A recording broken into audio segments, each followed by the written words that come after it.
Yo mga idol, kumusta? Ayan, dito nga pala ako sa isang trail. Ayan, ibang area ito mga idol. Ayan, bali, check natin mga idol kung may mga bunga. Uy, may bunga na nga. Yung may bunga na ba ang mga wild blackberry? Ayan, bali yung mga nakaraang vlog ko, di ba? Yung pinakita ko sa inyo yung puno ng wild blackberry doon sa ibang area, yung malapit sa ilog. Tapos yung nangunguha tayo ng salmonberry.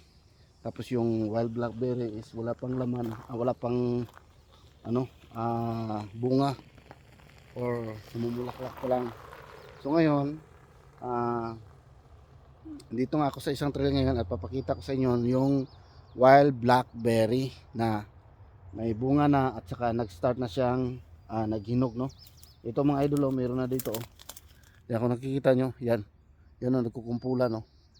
So wala pang masyadong hinog pero meron na mapailan-ilan. Ayan, baliktarin tayo mga idol para makita nyo yung yung bunga ng wild blackberry. So ayan mga idol, oh, nakita nyo. Ayan. Ito yung puno ng wild blackberry. Yung dati, ito pa lang nakita natin, no, bulaklak pa lang. So dito sa area na to, ayan, marami ng bunga, no? Tingnan nyo, oh. Yan, oh. Grabe, oh. Oh, nagkumpulan, no. Oh, hanggang doon sa likod. Daming bunga. Namumunga. Namumunga na sila. At saka may pailan-ilan ng hinog. Ayan. Bali ito yung kailangan natin na itim talaga, no. So i-try natin mga idol, pitasin. Ayan. So ito yung wild blackberry, yung bunga niya. Ayan. So similar yung itsura nung kinuha natin na salmonberry. At saka similar din to sa mga raspberry. Yan. So try natin mga idol. Yan, ito. Kita natin, try natin kung matamis na ba siya. Ah.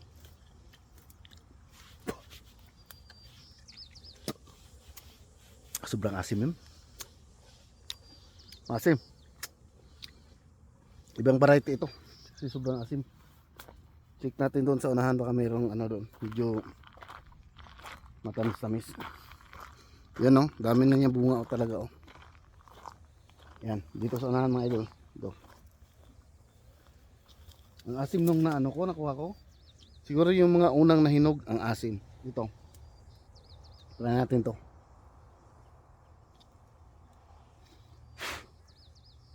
Yan.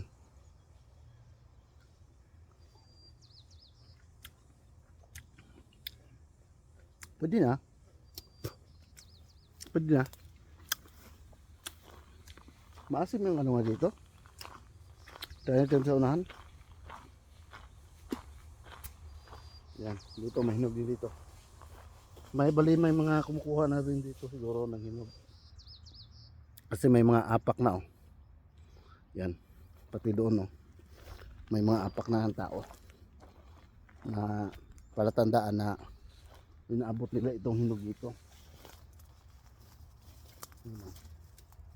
Kailan maasim. Dito marami ng hinog din dito. Yan, oh. Yan, oh. Yan. Oh.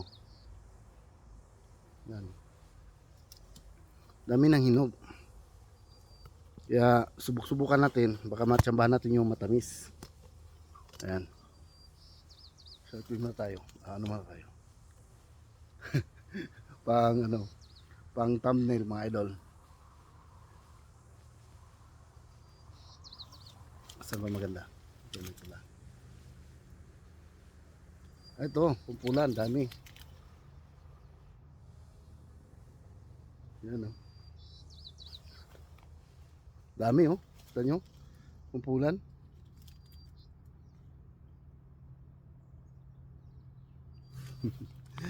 Ayan, so kuha na tayo mga idol. Pitas tayo dito ng hinog. Dito sa taas siguro. Banda. Yan. Yun, oh. Pang tatlong try.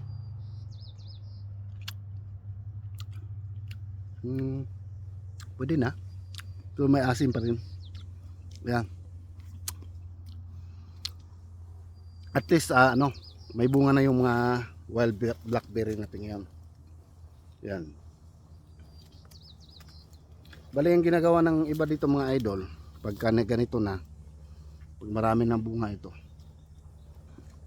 yung iba ng ano, dito lang sila sa gilid ng daanan, kumukuha lang sila dito kasi free naman ito mga idol.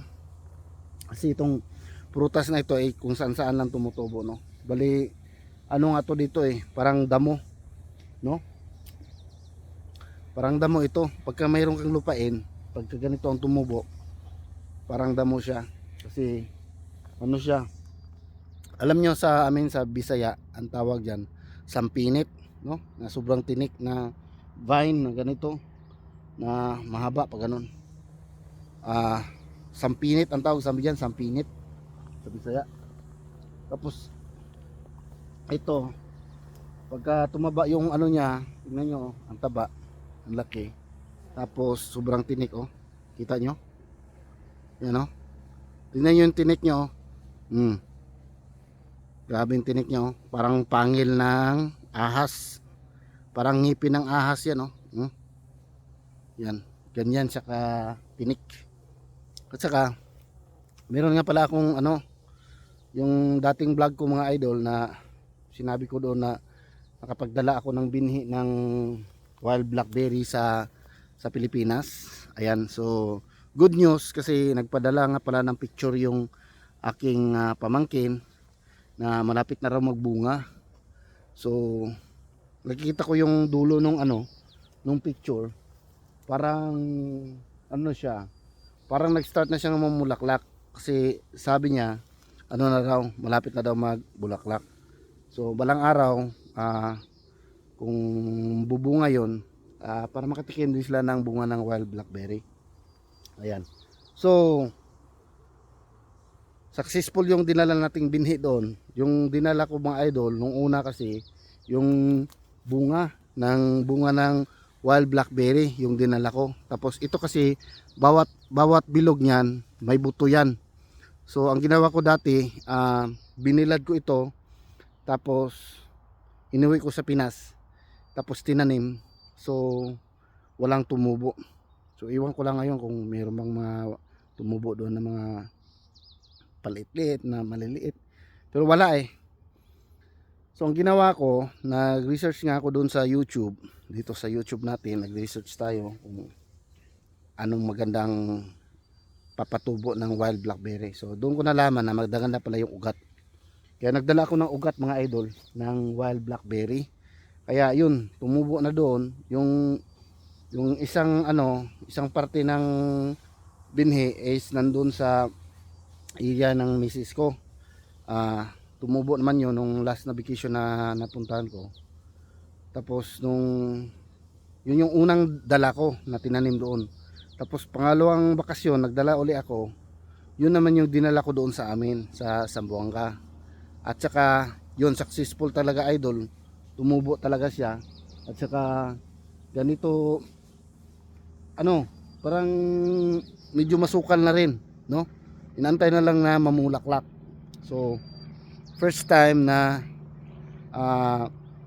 nagkaroon ng wild blackberry, no? Native from ito dito sa Amerika at saka North America, Canada, America. So iwan ko lang sa kalapit bansa dito kung meron din to, pero baka meron din.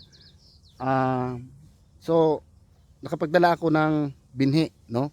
So proud to say na may naitanim akong tanim galing dito sa Canada na wild blackberry. So plano namin doon, pag successful yon, pag namunga, at kukuha tayo ng binhi doon at paramihin yon mga idol. Ayan, so hindi naman gawing farm, bali paramihin lang para at least pag season ng ganito bunga, at least may sila, matry sila na prutas na native dito sa area na to. So ayan mga idol, so pasensya na kayo sa ko mga idol, vlog ko ngayon. Ito lang talagang naisip kong content ngayon mga idol, kasi wala pa tayong mga ganap talaga. Saka medyo busy ako sa ngayon sa garden ko. Ayan, sige mga idol, kasi i-update ko rin kayo sa ano, balang araw sa garden ko, sa ginagawa kong garden, no? At lumalaki na yung mga tanim. Ayan, medyo late nga lang yung pagtanim ko doon. Kasi yung iba ngayon nag-harvest na. Yung sa akin naman eh, kakaumpisa pa lang namumulaklak. Ayan, kasi kailangan humabol ng ano, yung bunga na yan, kasi para hindi tayo mabuta ng taglagas, tapos winter na, no? Darating yung fall and then winter. So bago mag winter, kailangan at least nakapag-harvest na tayo ng ating mga tanim. Ayan. So shout out sa inyo lahat dyan. Ayan, maraming salamat nga pala sa mga nanonood na yun, nakatutok ngayon. Ayan, palili mo na ako mga idol. Masyadong umiinit na yung ano, nung effect ng araw. Ayan, so maraming salamat po sa pag-watch nyo sa video na to. Ayan, God bless po sa lahat mga idol, no? Ayan, shout out sa lahat. Ingat kayo lahat dyan. Bye bye po. Bye bye.